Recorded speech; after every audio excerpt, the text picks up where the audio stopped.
Hi, I'm Kat Palmer, Innovation Manager at Emerald, and I am joined with Dr. John Wilson, who is Professor at GSM London. And today we are going to talk about all things to do with connecting with businesses, disseminating research, how you influence students, and give some really cool tips and advice on things that you can do yourselves to put yourself out there. So let's get started. So you spend a lot of time on social media, especially on LinkedIn, posting and commenting. What's your motivation to do that? I think it changes depending on I suppose the stage of career that I'm at. You know, at one stage, obviously LinkedIn people would recognise for the place where you go job hunting, right? And I've joked with friends. It's a bit like I came across a term from my students, revenge body, right? Yeah. Yeah. So you know what a revenge body is? Never heard of it. You don't. It's when you never heard of it. No. Okay. Right, so correct me if I'm wrong, but a revenge body is when someone dumps you, and then you decide that you want to make them feel envious and wish that they never dumped you, right? Yeah. So I joked about LinkedIn being like a place like that for people that want to quit their jobs or things haven't worked out, then they kind of develop this revenge body LinkedIn profile so that people miss them when they're gone, right? Yeah. So you see this flurry of activity, or people want to change jobs, or they're looking for jobs. That's just one aspect of LinkedIn. And you know, everyone changes careers, so from time to time, then perhaps I've developed a bit of a revenge body syndrome, right? But then the other side that's kind of maintained throughout has been this idea of disseminating research and information, because I think one of the blockages that I found was that, especially as an early career researcher, you have a piece of research and you want people to read your research. Mm-hmm. Now, you knock on the door of the PR department and they might say, well, is it newsworthy? And then the marketing department might say something very similar, which is, well, actually, at the minute we're marketing our new academic year and we want people to focus on blah-de-blah-de-blah. Yeah. So you get bumps down the list, and then you've got the research director and then they basically say, well, where's this impact thing coming from, right? So I was looking for channels where I could share my research. So being in the field of marketing, LinkedIn is a business platform, I thought that LinkedIn was the natural place. So I kind of learned through experimentation. And on a very basic level, then you get your LinkedIn profile, you go on and then you paste the link to your journal article from Emerald, and then you click post. And then you kind of sit there and then you go, oh look, I've got some views. Or, oh look, I've got some more views. So the thing is this, right, that when you put your posting up, and you've got your 7 likes and like 20 views or something, then you've got to expand your network, because the likelihood is that if you've got more people in your network, more people are going to see your post, and obviously if more people like your post, then it appears on their feed and stuff like that. So then I wanted to build my network, but that only gets you so far, because actually, the bigger scheme of things, who cares about your post of your link to an Emerald article as much as something else, right? Yeah. And I wanted to look at what those other things were. Plus, how do you know people are subscribed to that LinkedIn? How do you know people are subscribed to that Emerald publication? Yeah. So quite quickly I realised that it was better than doing nothing, but you only got a few clicks, and then you might get a few emails from people saying, but I can't access your paper. Yeah. Right? So then that meant that I had to develop a different approach to LinkedIn, which meant rather than just pasting the link, but actually summarising, using the abstract, using content from the article, and then trying to make it in a format that would lend itself to LinkedIn. Yeah. So that kind of means stripping out the Harvard referencing, because you don't really want a Harvard reference in a LinkedIn post, and just being really punchy and summarising, look, this is what this paper's about, and also telling people in a much more dynamic and timely fashion why they should read it now or today, or what's going on. So it was a process of then thinking, here's my paper, how do I link it to what's going on in the world today? Photographs always help, images, so I've tried everything from getting a selfie with an Instagram follower with like 5.5 million followers, to taking a picture of my KFC chicken, chips and gravy meal. Yeah.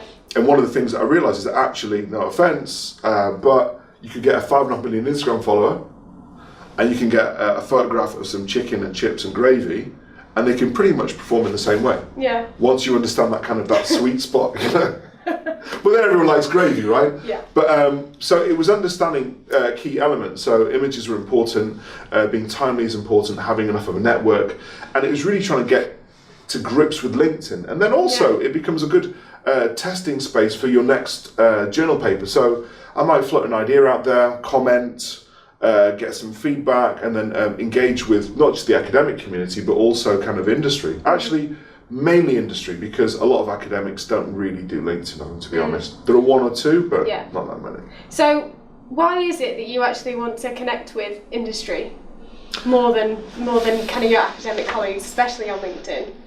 I might get slated for this, but my area is business and management. Yeah. Why do I want to disengage from businesses? Yeah. And I came from industry, so before academia, I started off in advertising. So I kind of had that strong vein running through me, which basically is my research has to be practical.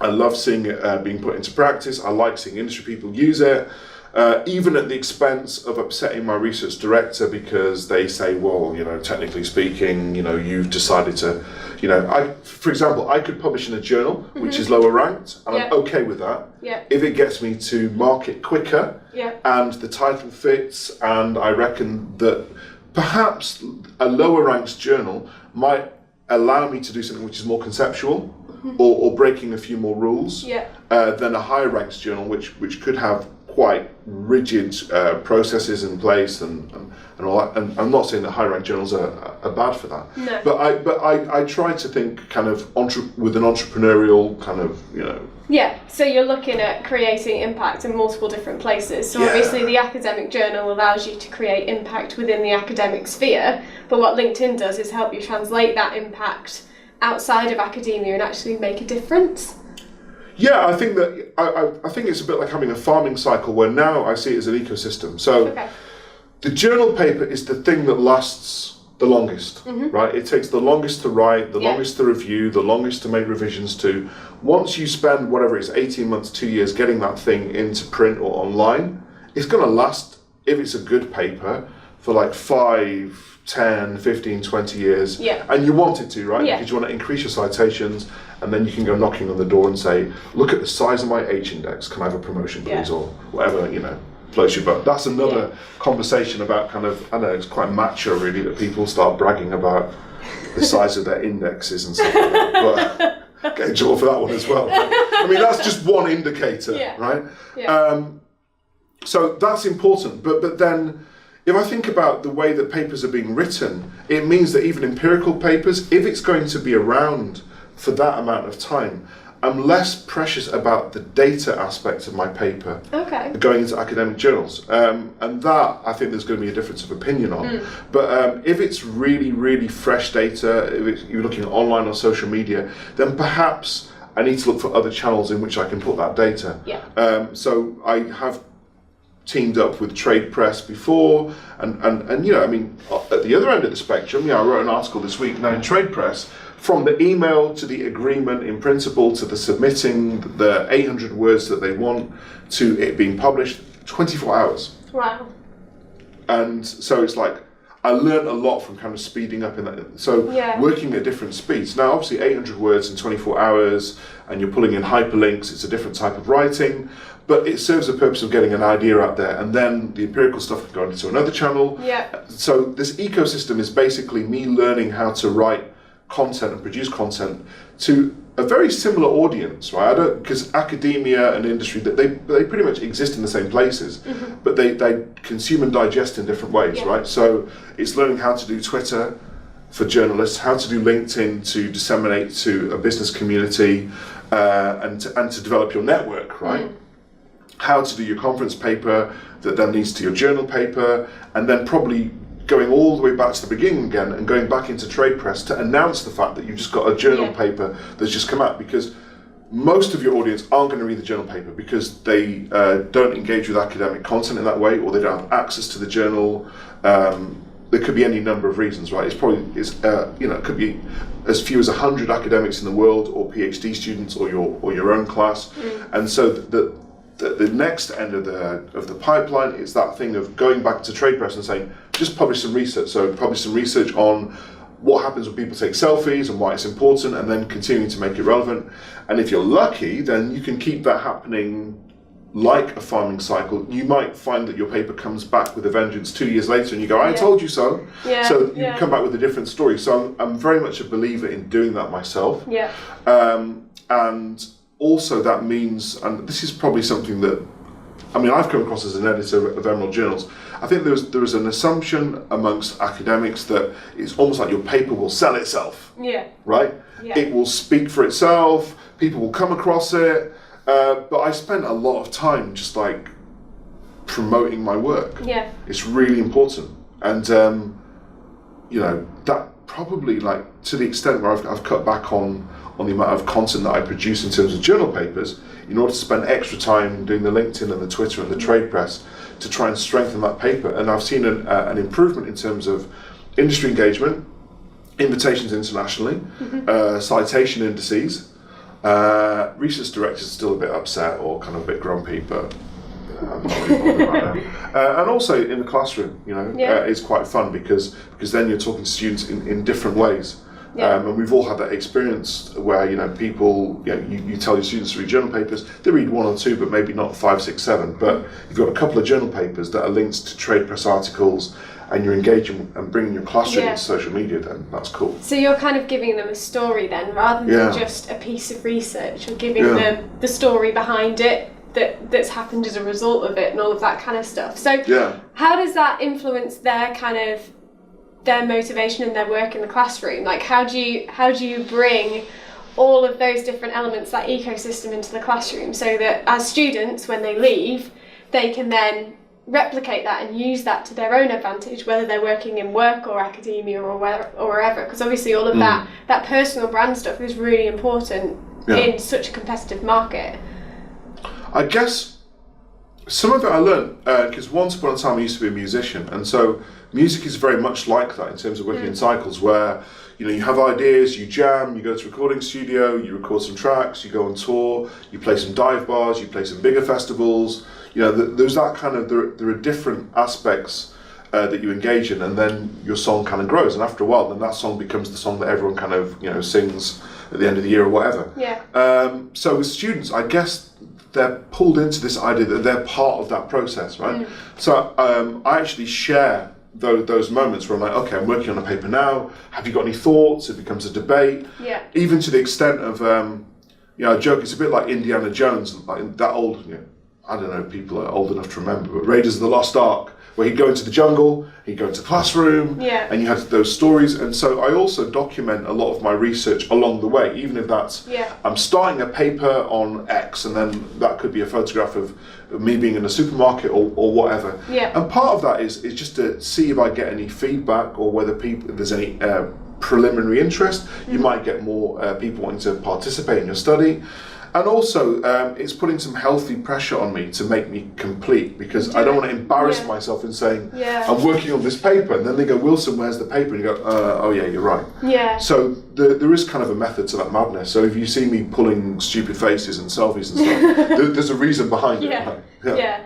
And I suppose along with that, there's also this kind of area where you're being collaborative in your research. So a lot of the kind of comments and feedback. So I've spoken to kind of PhD students, and they talk about how they feel like research is a really personal thing, but they work on it alone. So they feel like it's a really lonely process to go through to create this research and create their kind of theses and stuff.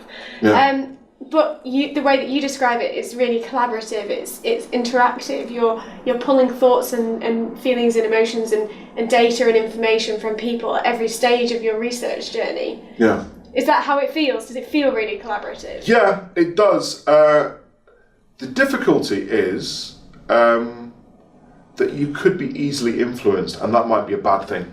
Right. So I feel more comfortable doing it now because I'm quite sure about what it is that I want to achieve. Now, the challenge for a PhD student is that you spend a large period of time just not knowing what it is that you're supposed to be doing. It's almost like people send you on this journey, go off into the wilderness, read this stuff, and then you read some stuff, and then you say, I'm thinking of doing qualitative research, and then your supervisor goes, are you sure that you should be doing qualitative research? He goes, well, oh, what do you think I should be doing? And then they go, well, I think you should be doing something which is like a structural equation model, because all the PhDs in the past 10 years have, and they're like, oh, okay.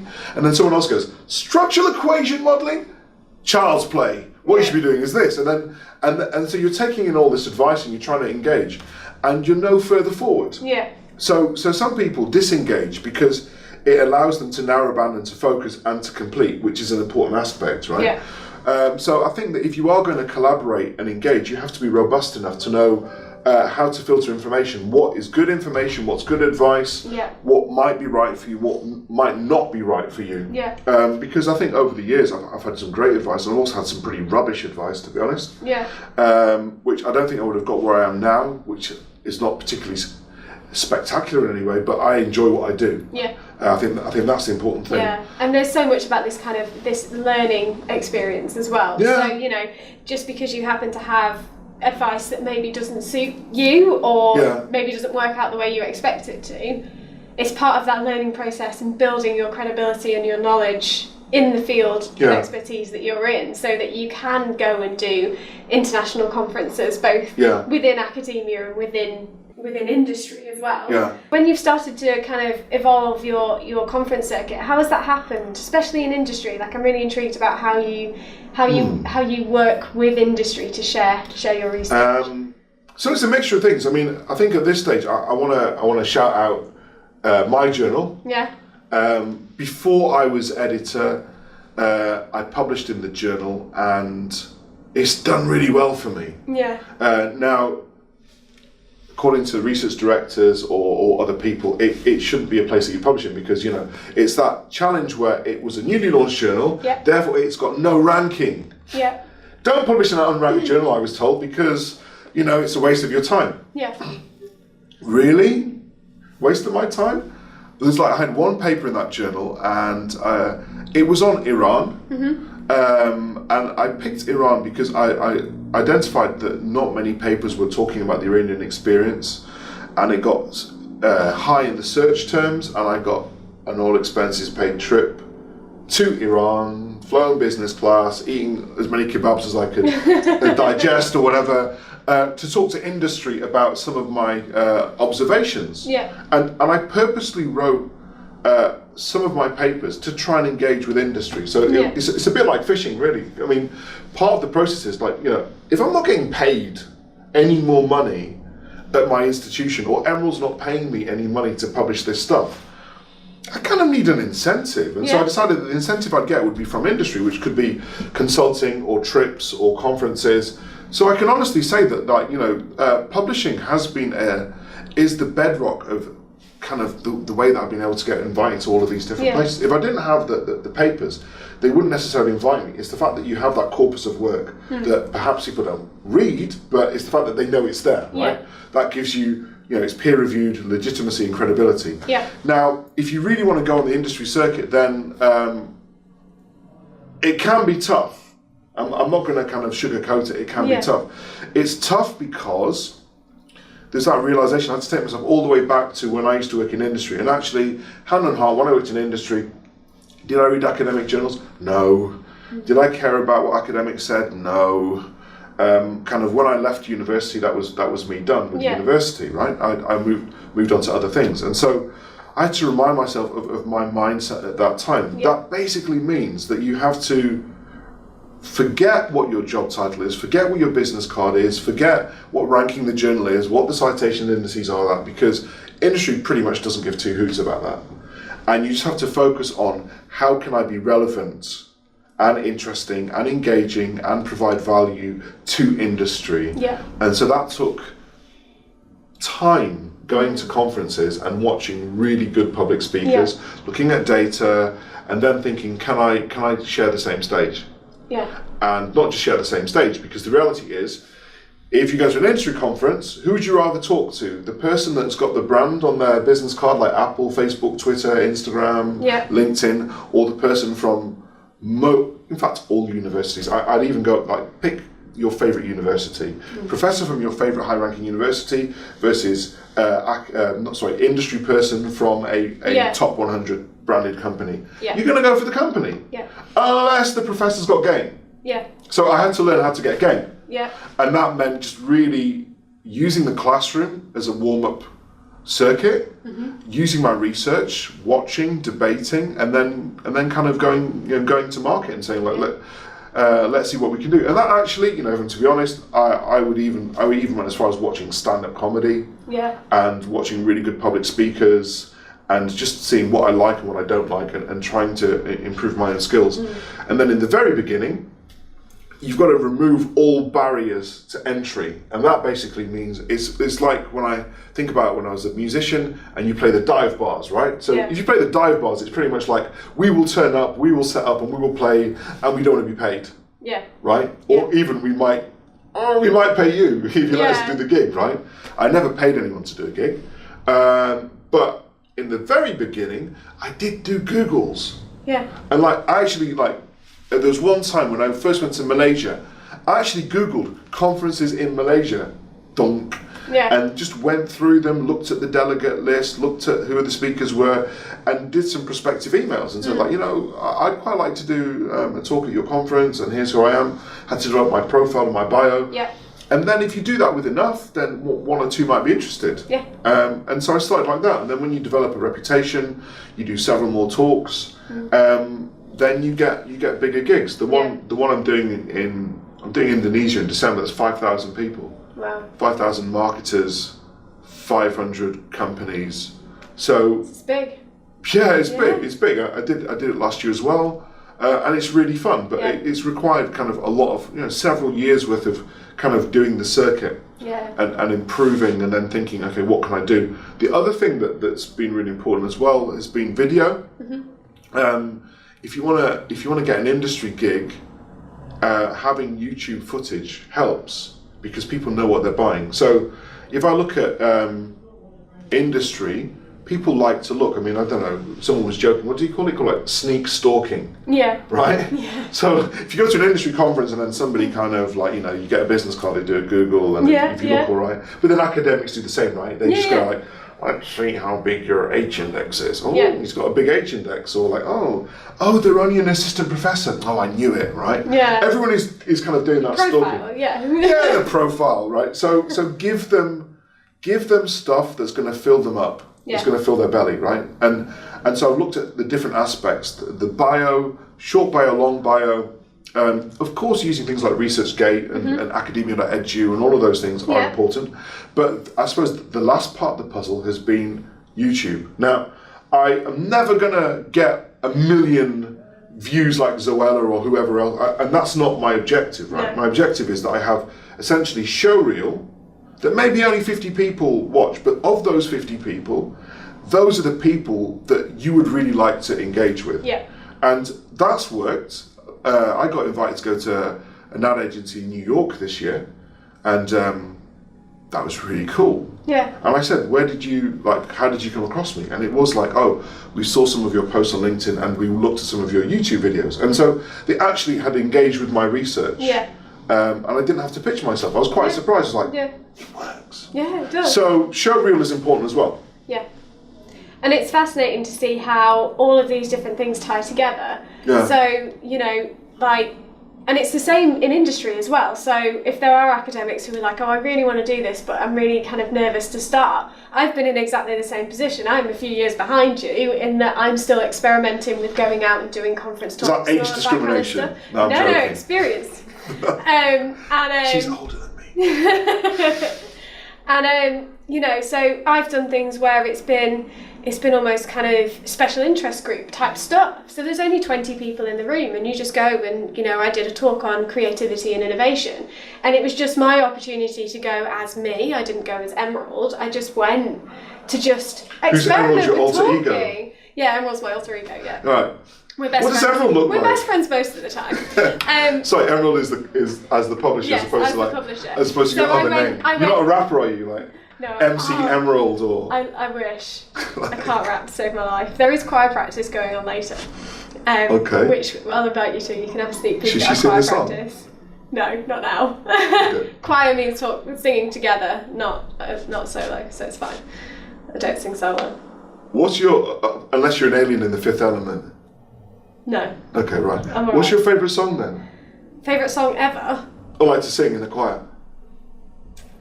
We're doing a kind of gospel style one at the moment, which is really fun. It's about Emmanuel, and that's about as far as I remember. I don't know whether it's called Emmanuel, but it's really kind of gospel-y, and you get to like proper sing your heart out and be all like expressive and stuff. You should sing. Like, email her and peer pressure. Peer pressure me into singing. But you will be so disappointed though. No, we won't.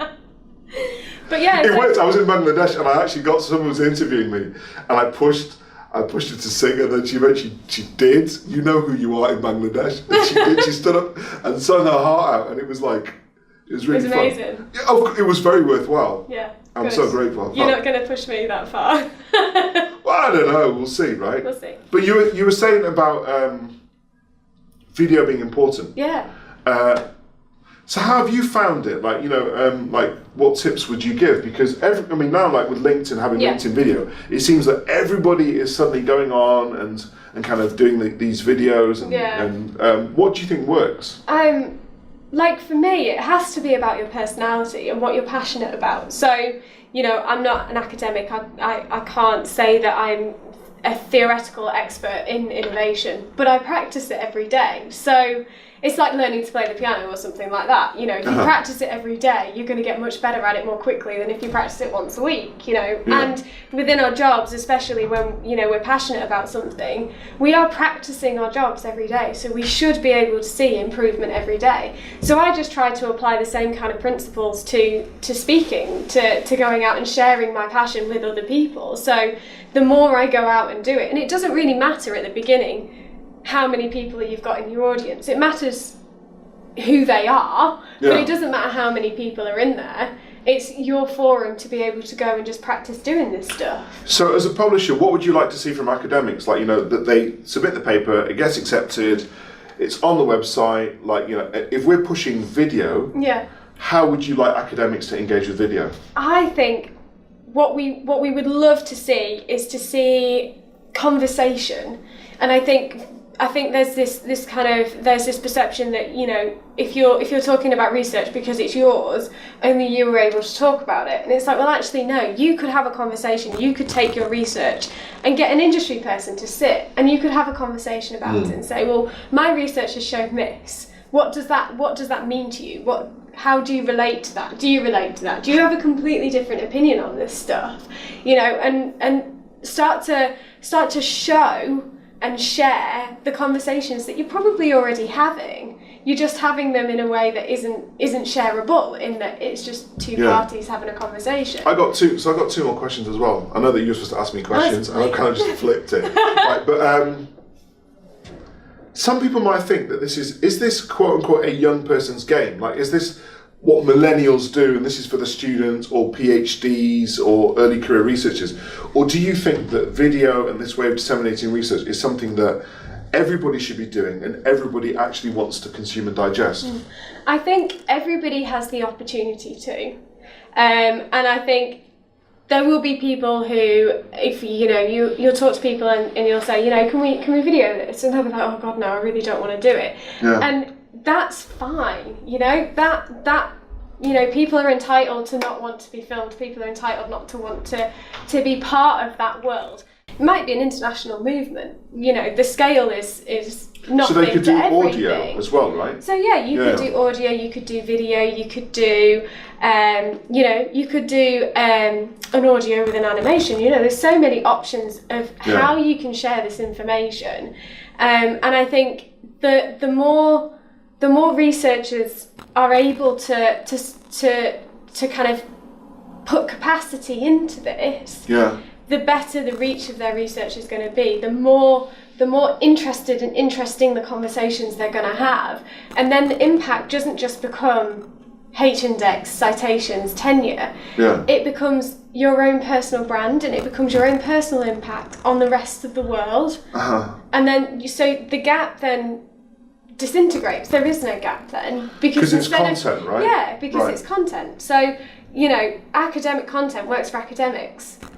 Non-academic content works for businesses. It works for students. It works for the unemployed. It works for poverty-stricken. It works for different countries, different cultures. It works wherever you want it to work. And it's just putting that kind of that interest and that motivation and that time into trying to do that, you know. And we try as much as we can as a publisher to help researchers do this, but obviously there's only so many people we can help. There's only so much support that we can and give. It's not just millennials that use iPads. No, of course I know not. Professors like in their 80s and stuff that use iPads, that Skype, that FaceTime. Yeah, so my granddad's better at using an iPhone than I am. He's 84. You know, like the technology thing isn't an excuse anymore. Okay, so two more excuses, right? That people might. I'm interested in your answers. Number one, people go, "Oh, but you're saying that we should be doing all this," and yeah, you're right, but I don't have any time because my head of department won't give me time off to do this. Yeah. I'm very busy. I'm finding it hard to do research, let alone do all of these things and learn how to vlog. One excuse. Other excuse is, yeah, but it's okay, but you know, I don't think that I look the part. You know, this is like, you know, I don't look like a celebrity or whatever that means. Or like, you know, one of the things, like I remember, and I don't know if it's a compliment or not, but someone might say to me, "Oh, but it's okay for you because, like, you know, you wear bright clothes, you've got like an afro or something, so the inference is like, so it's easier for me. Yeah, it's easier for me to do this." I don't know how having an afro translates to making it easier to appear in front of the camera or whatever, but I think that what they're saying is that maybe it's easier for me to get more attention. So what do you think about those things? I think both of them come down to what your motivation is. Okay. So, you know, if your motivation is to follow the information that your boss has given you and throw out articles and get tenure and follow the academic process as it has been for however many hundreds of years, that system of you have to do this and then you'll get this and then you'll move up and the ladder just keeps going. Yeah. Or this world of going to the jungle, eating chicken and rice, getting free trips, showing your family why you're spending all of these hours researching, because then in a decade's time they get to see, oh, so this is what you were doing. This is why you stayed up late. This is the influence you've had. Your students remember you. This is the change you've made. This is the impact that you as a person and as an expert has had, not only on the written word, but on influencing students, influencing businesses, influencing policy, influence wherever you want your influence to be. This is the Emerald City, right? Like in the Wizard of Oz. So we're like going down the Yellow Brick Road, and then so this Emerald City where everything is amazing is the one where everyone is singing and dancing and vlogging and and it's like you have to do what you're comfortable with doing. If you're not comfortable with vlogging, be uncomfortable. That's what I'm saying. Be uncomfortable. Yeah, I mean, it's otherwise a terrifying experience. Yeah, I mean, it is a terrifying experience. Like the first time you sit in front of a camera, it's like, oh my god. Or the first time that you talk in front of 30 people, it's like, oh my god. But it is, you have to there has to be a certain level of uncomfortableness, right? Yeah. There will be some people who won't do anything because the idea of working on social media terrifies them because they don't really understand how it works and they don't feel like they're ever going to be able to learn how it works. There's that fear, right? They go, if I put a video up, then millions of people will watch me and I'll be humiliated. The reality is, if you put up a video and it sucks. It flops, no one watches it. No one watches it. You put a tweet up and it's like, let's get ready for the tweet. We just put, no one's liked it. Or it's like sometimes you'll put up a tweet and you'll think, oh, everyone's gonna love this, and then no one does anything with it, and you're like, oh, okay. But you've got to be prepared to have those low moments in order to have the really high moments. So what tweets do people love? So like I put one up that I thought everyone was gonna love, and I said, and it was I found a GIF of Dumbo sneezing, and I was like, I feel like Dumbo because I'm always sneezing, but I really want to fly. Yeah. Like I really want to learn new things. I really want to experiment. I really want to push myself so that I can fly hypothetically. Yeah. So I was like, oh, I feel like Dumbo. What kind of Disney character do you guys feel like? No response. And I was like, that's a shame. And I was like, I was wondering, like, why didn't that work? And what I think it was so random, there was no context behind it. Whereas the stuff that you do, it might look random, but you have a context behind it. So you have a piece of research, you have a motivation, you have a project, you have a thing that you're working towards. Yeah. That was just, I found this GIF of Dumbo and I thought it was quite cool. You know? Or it could be that you have to try it again. It could be that you go live and then you put this post out and then no one sees it, and then you're like, hello. Yeah. I asked you yesterday. Why haven't you answered me today? So I think there's a certain amount of kind of, you know, you have to be quite persistent. I mean, like I've got one post at LinkedIn in a minute where I spoke at a conference. I don't know, I think it's 2014 maybe. Okay. It was a few years ago, and I was on a panel with an Olympic fencer. Ibtihaj Mohammed, and we were making some comments, and then recently, like this year, like I think she's the first American Olympic athlete to wear a headscarf, right? Yeah. And so this year Nike said it was going to launch headscarves. Oh, cool. Coming out next year. Yeah. So of course, kind of the light bulb goes off in my head. I'm like, all right. And so then I can say, talk about this again. I was like, oh, just notice that Nike are doing this, and this ties into the conversation that we had at this conference. And then there was a YouTube video of us talking at the conference. And then, lo and behold, this week, what's happened? They've now made her own Barbie doll. And so then it's like, I can then breathe life. It's like, oh, remember that time that we said? And it's one thread on LinkedIn, and then the post comes alive again. So you've got to start it. And there's definitely something there about this kind of interconnectivity with what's happening in the real world right now. Yeah. And I think there's a lot of feeling that, you know, you can do research and it's relevant for a couple of years and then it goes dry and cold and you can never reawaken it. But actually what you're saying is, you know, things happen. Life changes, the world moves on, but you know, if your research is good, if the stuff that you're doing, if the talks that you're doing, even if it's bad, you know, there will be things. You can say 2 years ago I was such a fool. I published this paper and I don't know what I was thinking about. I was so wrong. I was so wrong, and this is why. Yeah. And then that works for 2 years. Find that really interesting. They go, my bad, I did it again. Yeah. Papers 1 and 2 were terrible, but this third paper. And I think that transparency of the journey that you go through is so important. You know, like if I do something and it goes terribly, doesn't mean that I shouldn't talk about it. You know, I should. You know, can you get experience from your community that says, oh yeah, I did the same thing but it worked really well, so why don't you try doing this?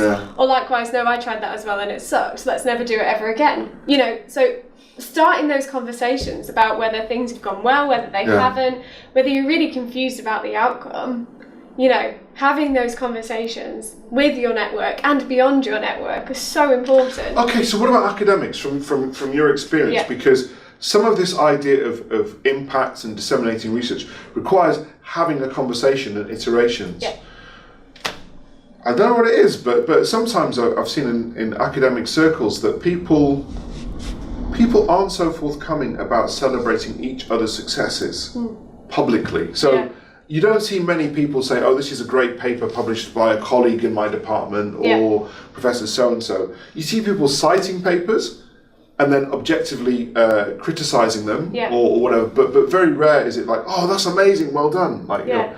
So how do we break that mold, or do you think it's not worth breaking? Oh no, I think it should be broken, and I think there has to be a way of doing that celebration, because I think the academic structure allows for competition, not necessarily collaboration, and I think that celebration is a fundamental part of collaboration. So what I've noticed is if people like yourself who started in industry and then moved into academia, they're much more able to do that. They're much more able to understand the value of collaboration in research, whether that's within the research project and they're working with businesses or they're working with other academics, whether it's sharing the conversations that they're having around that, and whether it's just being like, that's an amazing piece of research. You know, that collaboration creates a community that can then create even better research, because obviously the stronger your community is, the better. So it's about reciprocity, right? So you know, as a student, your reciprocity is that you give your PhD supervisor all of your time and resource. As a result, get. I mean, no, I'm joking. I don't know.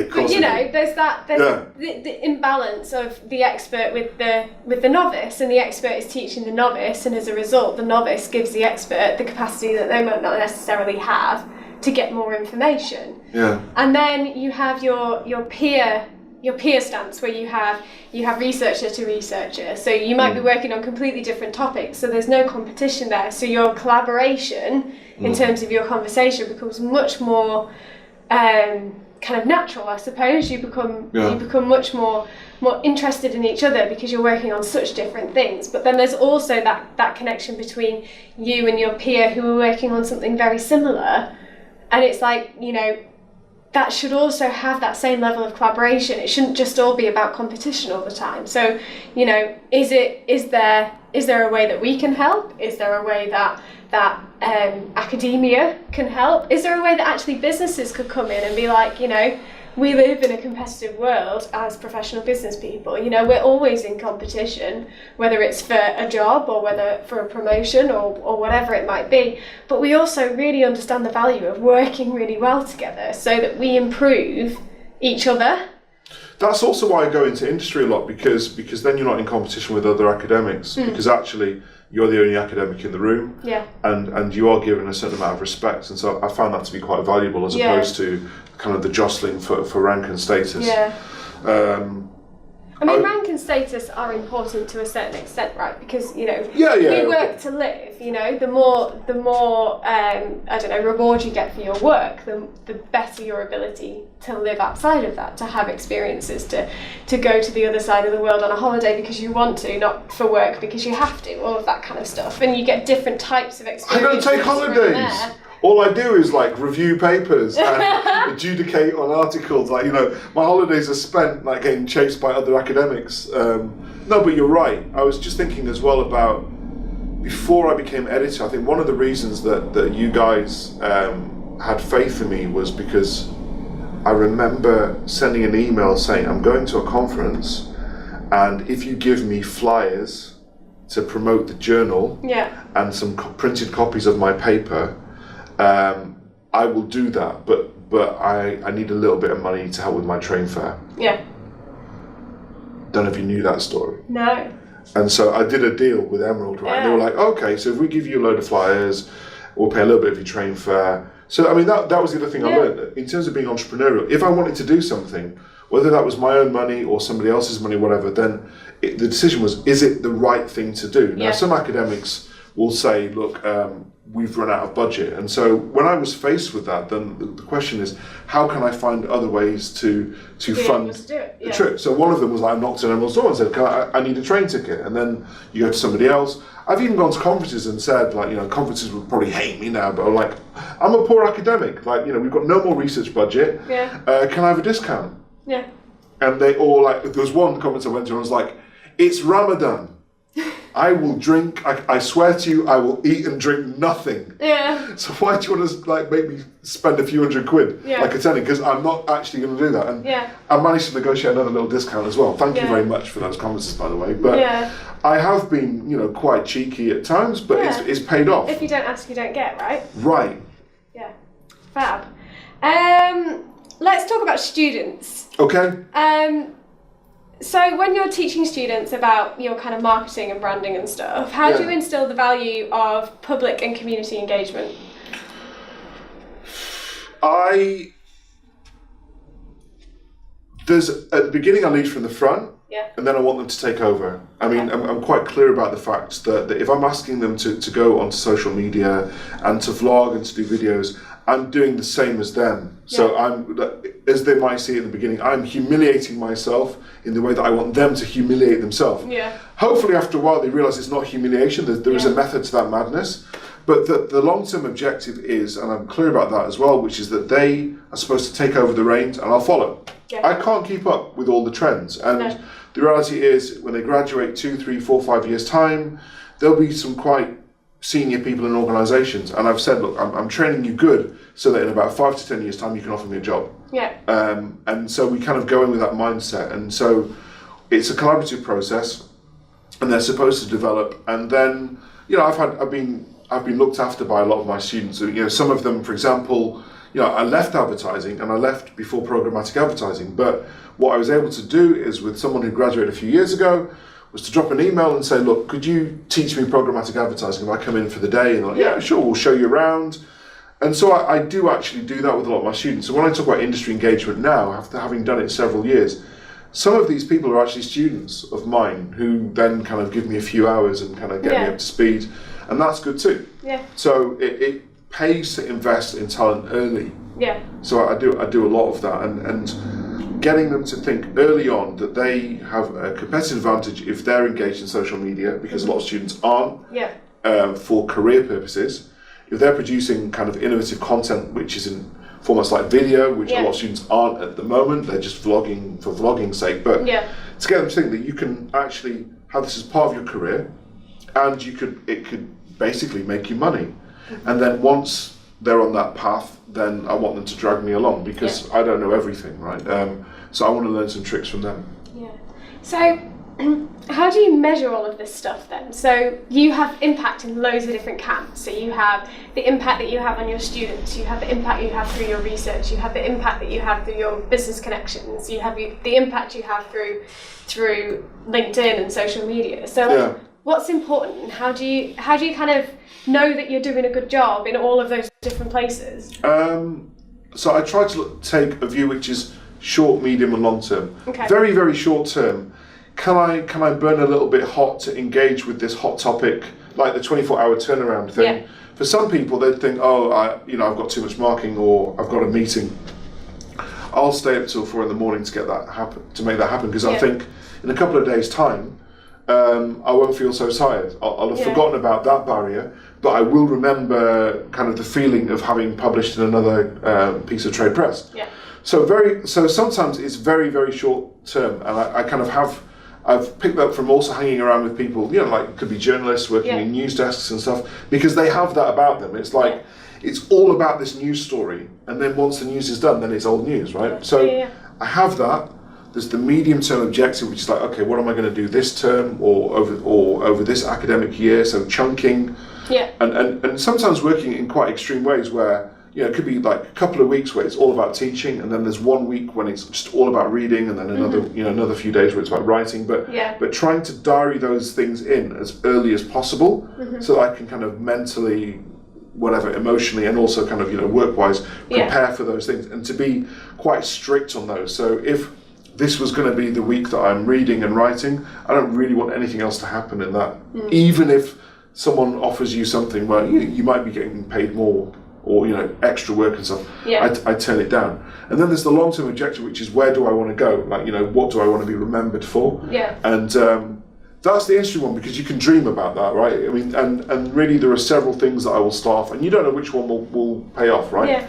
I didn't think, when I started researching, for example, halal, that it would be a multi-trillion-dollar industry, that I'd end up editing the Journal of Islamic Marketing. I really thought that I wouldn't just be involved in kind of that religion type stuff. I thought it'd be the kiss of death for my career, to be honest. I thought the worst thing that I could do as being a non-white person and a Muslim is talking about Muslim-y things and Islamic stuff, right? I just thought that, they're just not going to want to engage with me. But it's turned out to be one of the best decisions that I did. And it wasn't that I actively, strategically did it, but I just had a passion, followed it, and then when a wave came, I surfed that wave, and I doubled down. So I think that I've been quite good at, when something appears to be interesting or important, then I'll focus a lot of attention on that. Yeah. Fascinating. Cool. For now, but in a few years' time, it might not be halal. It probably it could be something else, and my gut says it probably will. Not that I will lose interest, but that's how things go, things right? Change, People might just see things in a different way, but the long-term objective is just, how do you want to be remembered? Like, how do you sleep at night? Do you really want to just be remembered for the person that kind of just was chasing after those dreams of the research director and then never got promoted as a result of it? Or no. Or do you want to have really cool experiences? You want to live a rock star experience. Yeah, of course. I mean, I think that's the thing that drives me, is the fact that I love academia if it's framed in that way, because essentially you're only going to get better each year. If you think about things too short term, and the idea of, I'm assistant professor or associate professor, this is a 4-star journal, I've only got 2-star papers, then you worry and stress unnecessarily. Like to the rest of the world, you're an academic, or you have a PhD, but what is it that you're saying?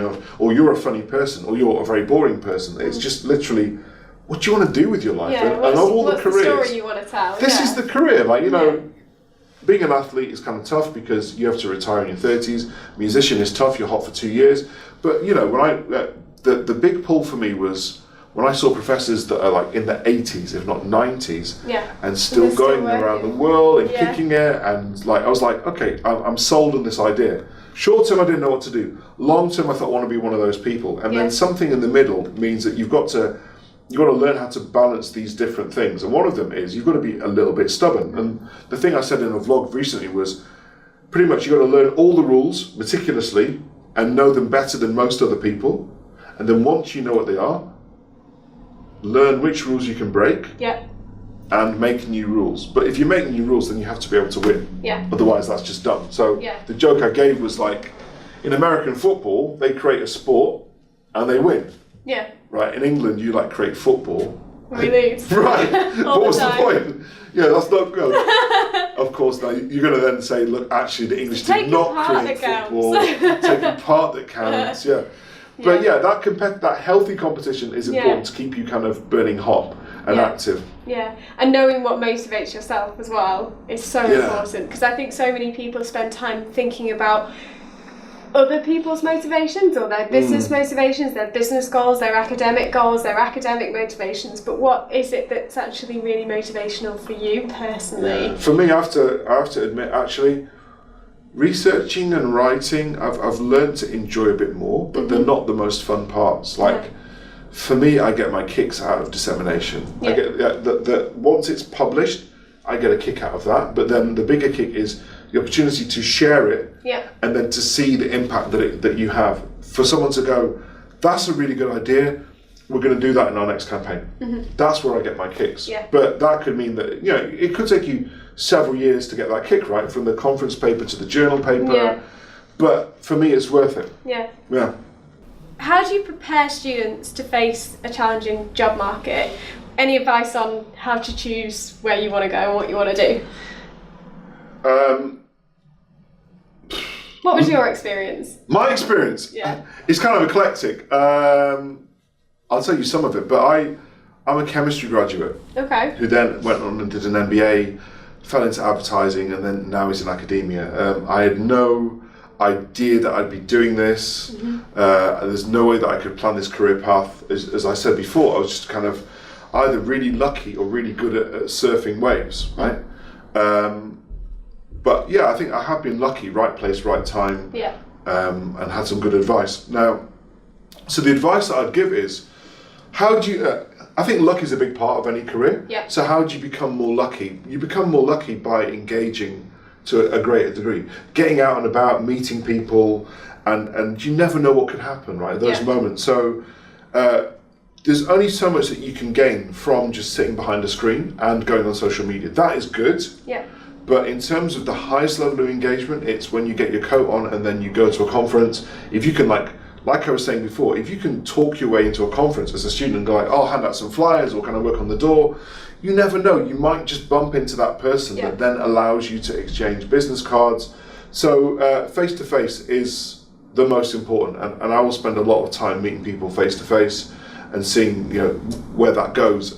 Social media, as I said, being well-read, and I think now they call it, was it T-shaped knowledge, where you've got a breadth of knowledge and a depth in a particular area.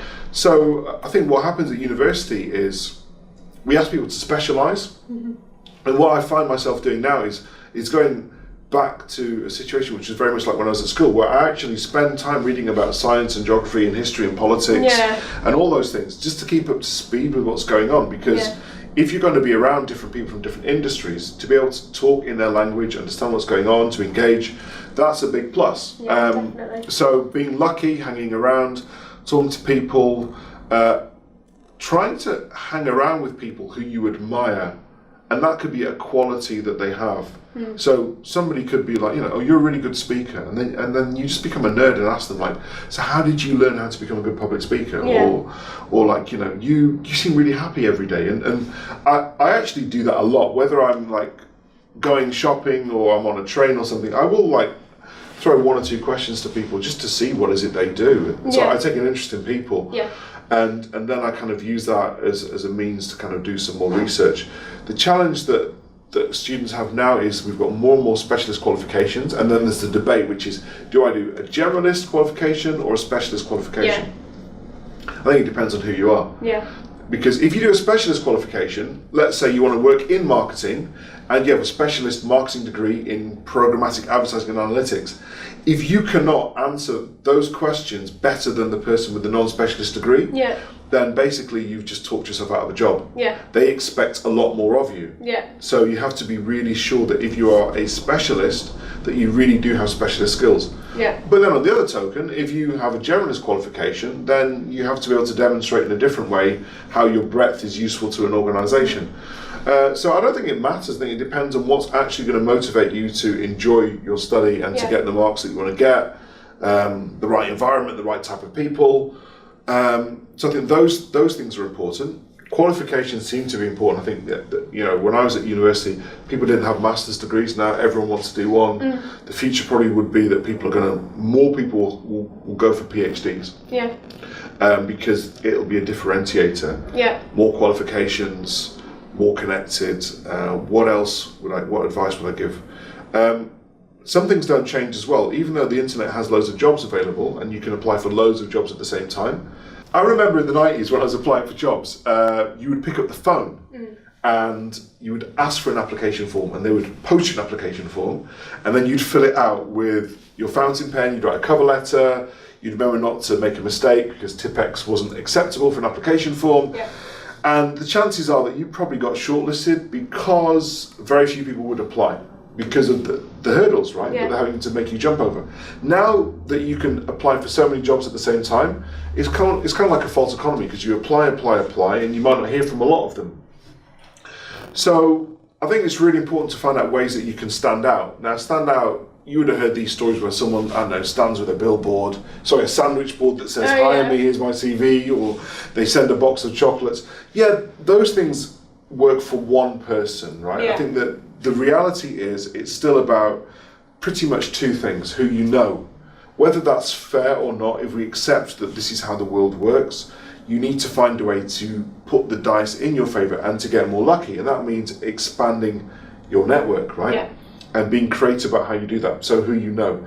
And if it's that you're getting to know more people, then you need to arm them with enough information to make it easy for them to make a decision. Which kind of goes back to what we were discussing earlier about that kind of almost like that sneak stalking thing. So there's more of a pressure to create more content so that people can establish that you are probably two things: safe pair of hands, somebody that they would like to hang out with and work with for 40 hours a week, which doesn't necessarily mean that you are the highest, you're the top of your class in terms of being a student. And if there was one last thing, safe pair of hands, that you've got an open mind, that the cup is turned up the right way, right? I think a lot of companies value those things a lot. If someone is clearly a safe pair of hands, if they've got an open mind and not like they'd be easy to train, and they've got a track record, which doesn't necessarily mean 10 years experience or 15 years experience, but you can be checked in terms of your social media engagement, your network, then the chances are that they'll give you a shot. And especially for a graduate, then I think it becomes easier in that if you can just demonstrate that you are above the average student in being a bit sharper, a bit more work ready, a little bit of experience, then you'd be surprised. And I think doing things like, doing things beyond just your academic work really help in that sense. So, carving yourself out as an individual, not just one of everybody. By doing things like joining clubs or having a part-time job, or even things like maybe you write stuff, you want to promote that, you want to like do guest articles about the student experience and stuff. Everybody has experiences that they have the opportunity to share, and the more that you express that outwardly, the easier it is for you to be like, here are my differentiators, here are the reasons why you should hire me over anybody else, or at least look at my CV. the barriers are, there might not be barriers before you put your CV in, but there are certainly a whole load of barriers after you've put your CV in. I mean, you even hear about like these computers that your CV goes through, and if you make any grammatical mistakes, then they don't even see your CV go through the They process. just say that. I mean, my grammar's terrible, so that would that would be really, that would be like a huge issue for me. I'd be like, oh my god, I've got to Your grammar or your grandma? People. My grammar. Sorry. My grandma's lovely. Yeah, I'm sure that they have that software, but I still think it's who you know, because it's amazing, and you learn that when you see certain people get promoted, you go, oh, is that how it works? Oh, okay. Yeah. And also how you get on with people. Like, I always think, an interview isn't just one way. It isn't just you being interviewer, me being interviewee, and I only have to impress you. You have to impress me as well. So as a company, I need to know that you're a good cultural fit for me, that you're actually going to help me progress, that you're going to do everything that I need to do to fulfill my obligations within the career that I'm trying to give. And I think assertiveness in that sense is really impressive to an interviewer. But that takes practice, right? Oh, of course it does, yeah. Because, all right, if you look at I've got this guilty pleasure of watching The Apprentice. Okay. Right? And I've watched it kind of every year. And it annoys me because then you've got people that say that they can do stuff that blatantly they can't. So I think one of the mistakes is that people think that it's about talking the talk and saying, trust me, I can walk the walk, and doing all of that kind of stuff. So whilst you say everyone's got experiences, I agree with you, and also you could have a job and do all sorts of things, I agree with you. I think that the mistake and the thing you should avoid is trying to talk things up. Now, some people do it in a little way where they might say, oh, I was the only person in my class to be able to do X, Y, and Z, fine. Or in my company, I was responsible for the marketing activities, and actually, you worked for a taxi firm. Yeah. Right? Just be very careful about how stretching is not good. No. And even more recently, I guess you see people using business speak. So I increased the turnover of our firm by approximately 25% whilst engaged in below the line advertising and promotional activities. And that's that taxi cab firm that you were doing at 2 a.m.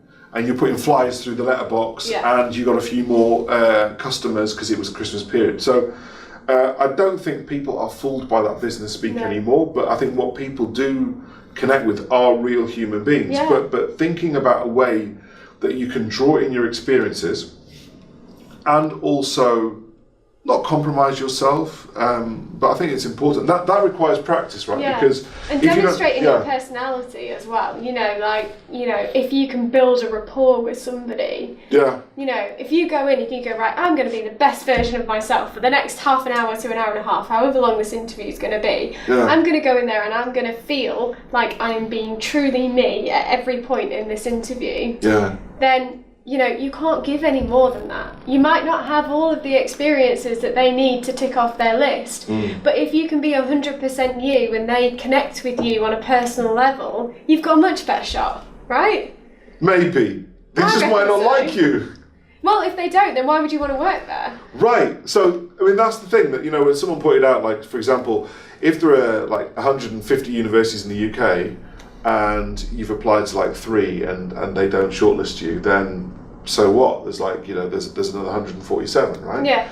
But no, you've made a very good point that quite quickly, if people don't gravitate towards you, then you're probably not going to last in that job for that long, right? No. But I do think that thing of because I used to recruit graduates when I was advertising. It's could I spend 40 hours a week with this person? Yeah. And if I could, I think I've got a good chance of smoothing everything else out. Now, how you demonstrate that, we're talking about interview, right? Yeah. How do you even get an interview? Yeah. How does your CV get you to interview? Yeah. And those things I'm interested in as well, because the CV is probably the only place that it's okay to brag. Yeah. To say, I'm amazing, right? But then how you say that requires practice, right? Because you do the LinkedIn profile, and then you click turn it into PDF, and you've got the CV, and then you're good to go, and you've got your social media profile. But if you haven't benchmarked and looked at how other people are explaining what it is that they do, you might just become wallpaper. Yeah. And just you're like, but for the profile, for the CV, and no one's paying attention. Now the mistake would be to go the other way, right? And then to change your, I don't know, your job title to Moonbeam or something like that, which may not work for you if you want to work in a particular firm. But I think becoming a nerd at learning what it is that people look for, what is successful, looking at other people's CVs, being cheeky and saying, "Can I look at your CV?" Looking at LinkedIn profiles, asking people that recruit, "What do you look for?" And what I learned is that efficiency is also good. That if you've got a CV on ice, and if when someone says, "Send me your CV," you're able to do it that day. And you've bumped into that person at an event, it means something. It means something a lot more than kind of, 1 week, 2 weeks time, something, and then you're like, "Oh, I finally got it, sorry, I've been a bit delayed." But being efficient is really important. So for those students then who have done their undergrad degree and they're looking to move into postgraduate work, so looking at MAs, Masters, PhDs, what kind of advice do you give to them? How do you prepare them for the academic world? Think about what role the master's qualification is going to play in your bigger journey, right? Okay. So for some people, it might be the case that they want to go to another country, and due to admissions policies or whatever, it might be less important, or it should be less important as to what subject they choose, right? So let's say I wanted to continue my studies in New York. If New York is the pull, whether that's finance and accounting, or international business, or operations and supply chain, maybe it shouldn't be so important. Because I just want to go to New York, and for the reasons that we said, I want to enrich my life. I want to network. I want to see if it's a place I want to work. So New York is the pull. For some people, they want to get particular skills, and so then if that's the case, then it might be that it's the actual master's degree that is the pull, right? They want to do something like programmatic advertising or data analytics, and there's a particular university, there's one of several that does it, then that becomes the pull. And for others, it could just be, look, they just want the badge.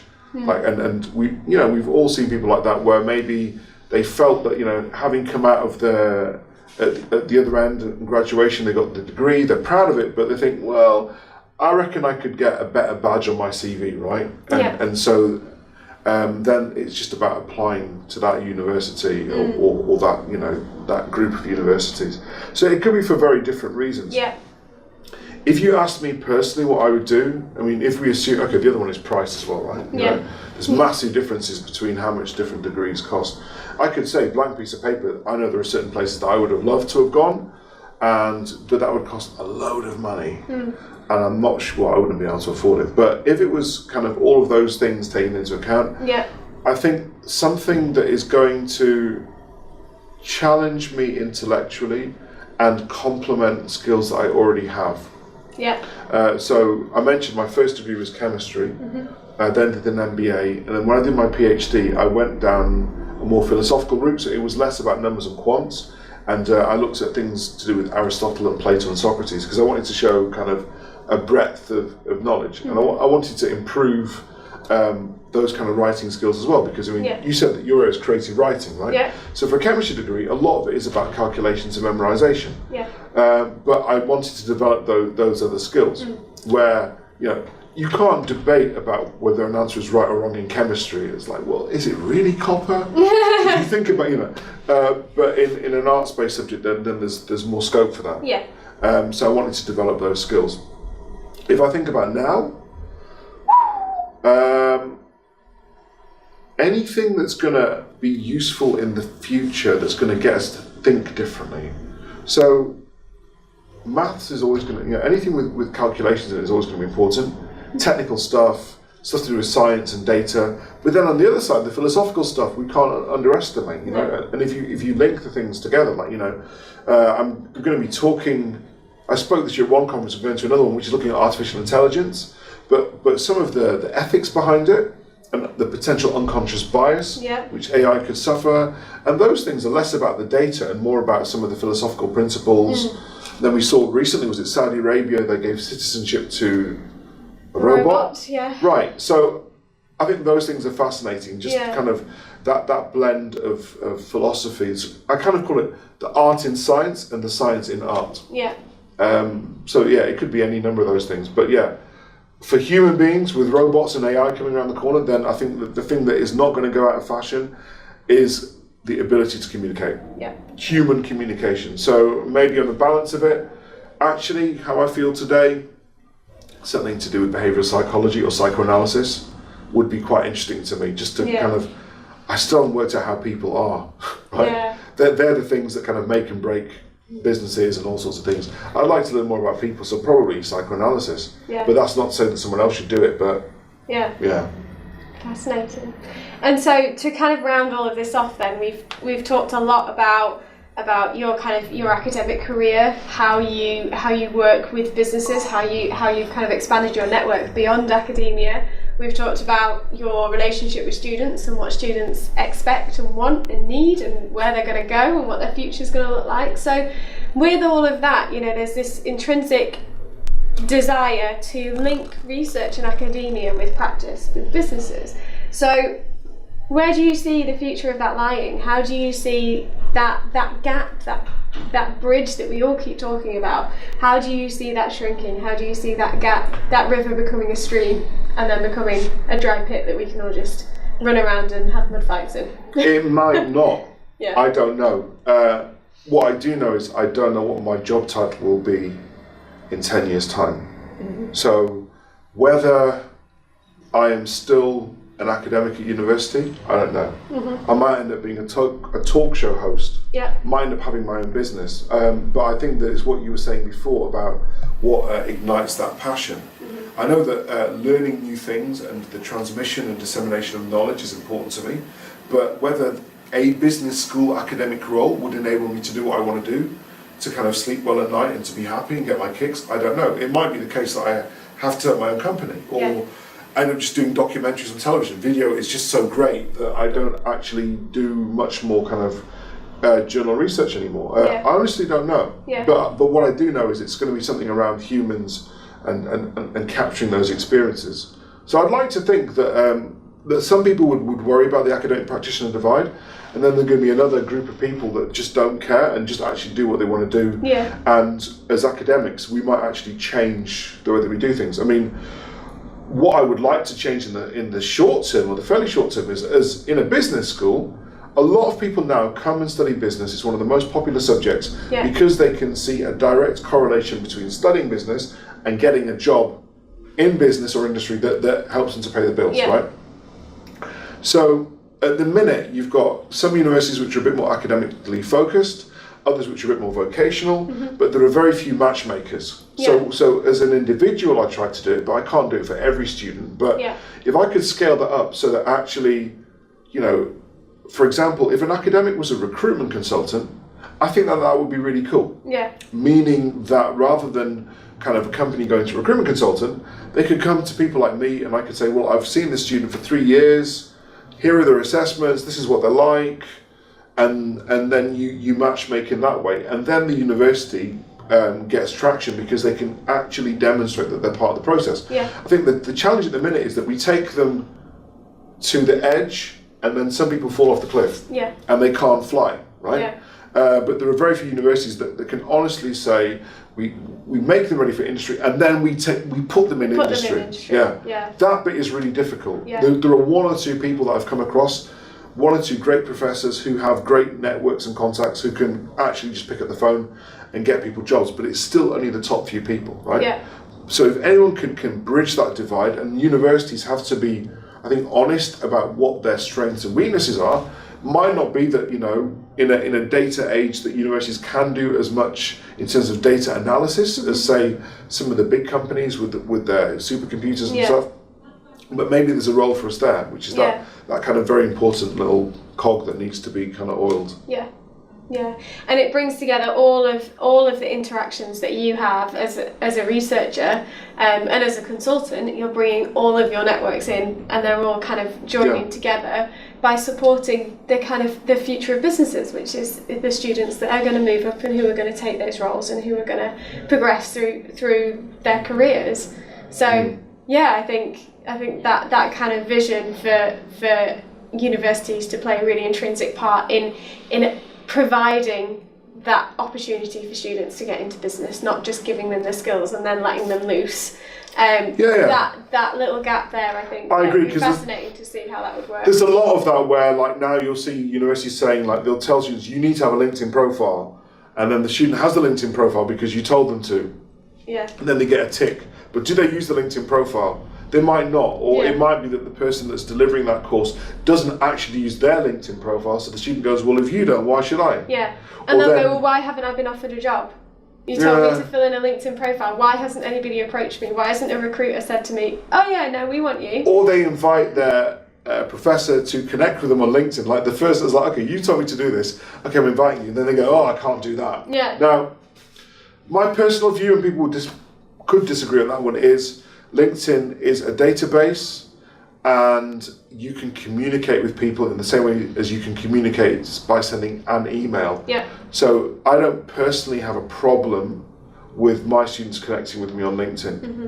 I don't think they want to connect with me in about a couple of years' time, because when they graduate, then they've got everything they want from me. So that's my investing in talent early, right? Yeah.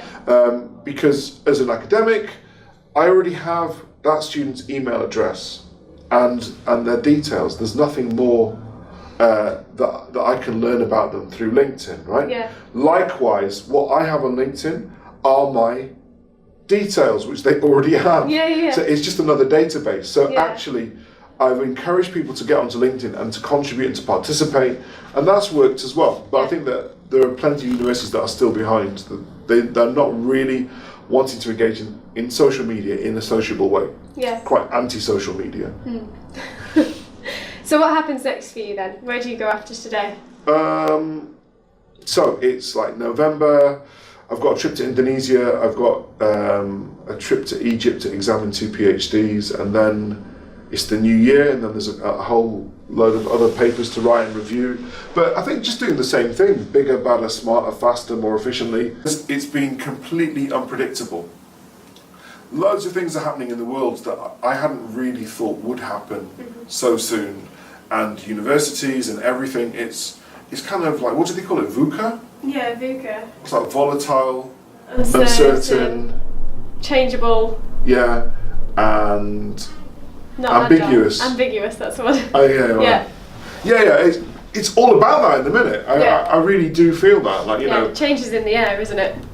Yeah, like people, you can have a job today and then don't have one tomorrow, and then, like, you know, you've got students, then you've not got students, and your country leaves the place, it reappears. Like, who knows? Yeah, who knows? Yeah. The possibilities are endless. Thank you so much for joining us today, John. You can find John's LinkedIn profile on LinkedIn. We've got his name written on the screen below, so you'll be able to find that. And follow us on Twitter at Emerald Global, and you can hear all about our impact debate, our thought leadership programme, and all of the really cool, exciting marketing activities that we're getting on with at the moment as well. Thank you very much. See you later.